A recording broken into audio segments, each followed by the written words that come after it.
ಅರವಿಂದ ಸುರಸುಂದರ ನವಮೋಹನ ಚಂದಿರ. ಹೇ ಸುಂದರಿ, ಚಂದ್ರನನ್ನು ಆಶ್ರಯಿಸಿದ ಚಕೋರ ಪಕ್ಷಿಯಂತೆ ತಮ್ಮನ್ನಾಶ್ರಯಿಸಿ ಬಂದಿರಲಿ ಕಾಂತ. ಅಷ್ಟರೊಳಗೆ ಎನ್ನ ಮೇಲೆ ಇಂಥ ಮನಸ್ಸು ಮಾಡಿ ದುರಕ್ಕೆ ಹೋಗುವುದು ತಕ್ಕ ನಡತೆಯಲ್ಲ ನನ್ನ ಬುದ್ಧಿ ಸಂಪನ್ನ.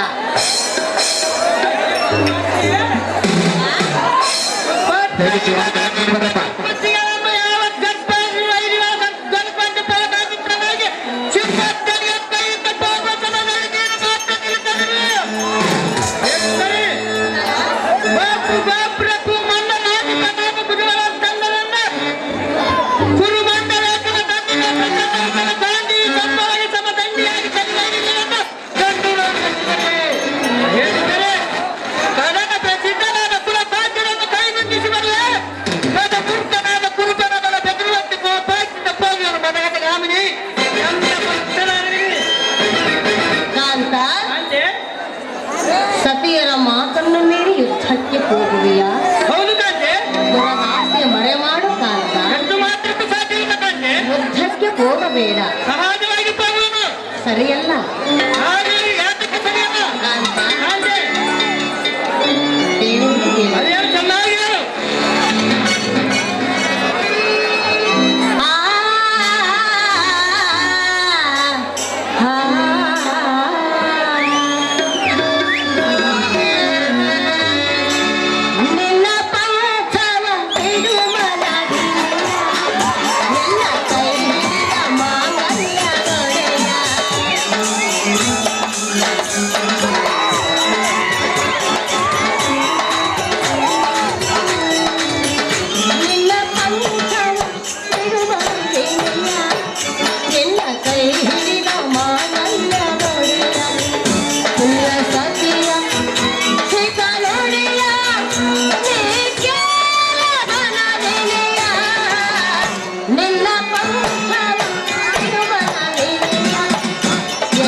ಒಮ್ಮೆಂದೊಮ್ಮೆಲೆ ಹೇಳದೆ ಕೇಳದೆ ಹೋದರೆ ನಮ್ಮ ಗತಿಯನ್ನು ಪ್ರಿಯ, ನೀನೇ ನಮ್ಮಿಬ್ಬರಿಗೆ ಆಶ್ರಯ.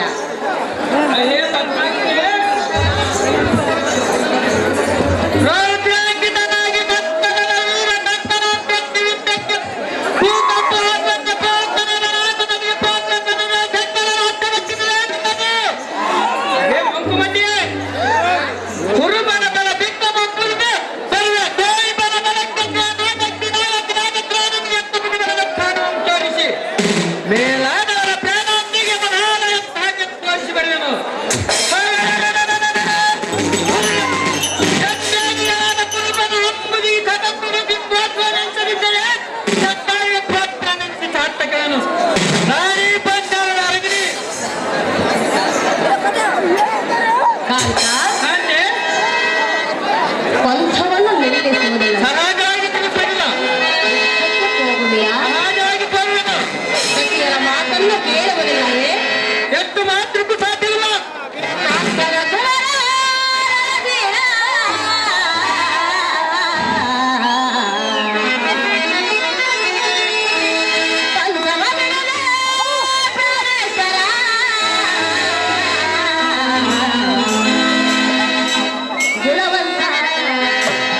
ಮತಿವಂತ ಕಾಂತ ಕಾಂತೆ ಬಿಡುಪಂಥ ಹೋಗ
ಹೇಳಿದೆಯಲ್ಲ, ಸಹಜವಾಗಿ ಬರುವೆನು. ಆ ಯುದ್ಧದ ಸಂಗತಿಯನ್ನು ತಿಳಿದುಕೊಂಡಿರುವೆಯಾ? ಸಹಜವಾಗಿ ತಿಳಿದುಬರುವೆನು. ಕಾಂತ, ಕಾಂತೆ ಚಕ್ರ ಬಿಂಬ ರಚಿಸಿ ಹೋದ ಜಗಕ್ಕೆ ಹೋದ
ಯುದ್ಧಕ್ಕೆ ಹೋಗುತ್ತಿರುವ ಮಾತನ್ನು ಕೇಳಿ ಅರಮಂದಿರವನ್ನು ಬಿಟ್ಟು ಬಂದಿರುವನ ಹೊರತು ಮಚ್ಚಗಂಗಳಿಯ ಮಾತನ್ನು ಇಚ್ಛೆಯಿಟ್ಟು ಕೇಳು.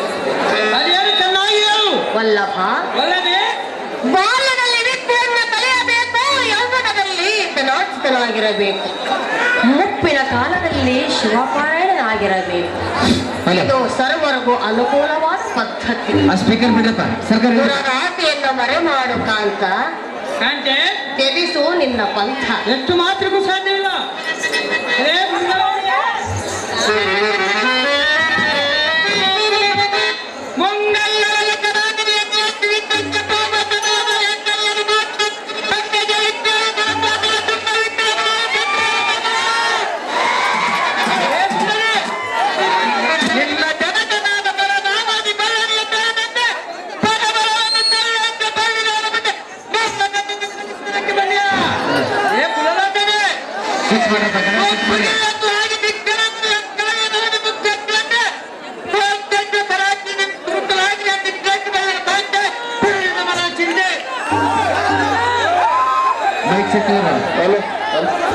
ಹಲೋ,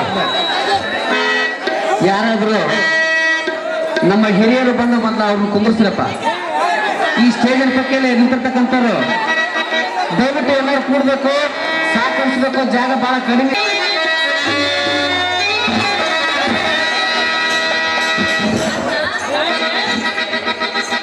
ಕೇಳು ಪ್ರಿಯಾ.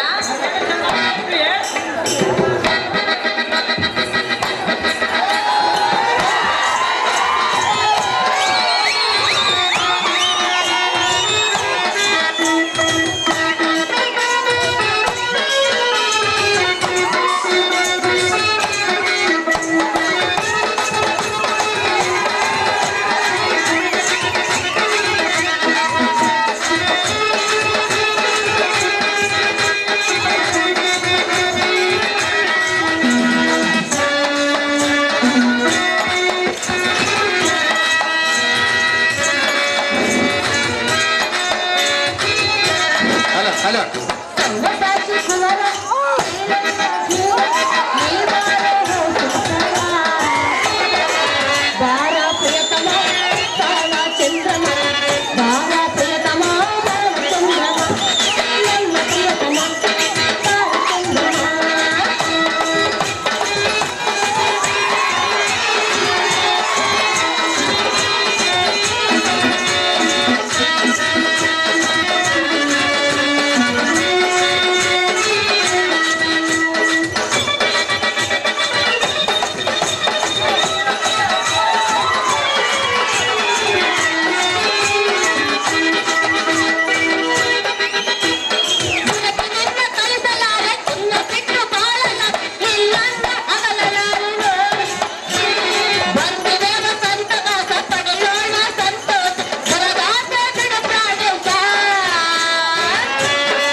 ಇಂಥ ನತಂತ ಕಾಲದಲ್ಲಿ ಸತಿಯರ ಜೊತೆ ಸಂತೋಷವಾಗಿರುವುದು ಬಿಟ್ಟು ಆ ಕೌರವನವರ ಪವಿತ್ರವನ್ನು ತೊಟ್ಟು ಹೋಗುತ್ತಿರುವೆಯ.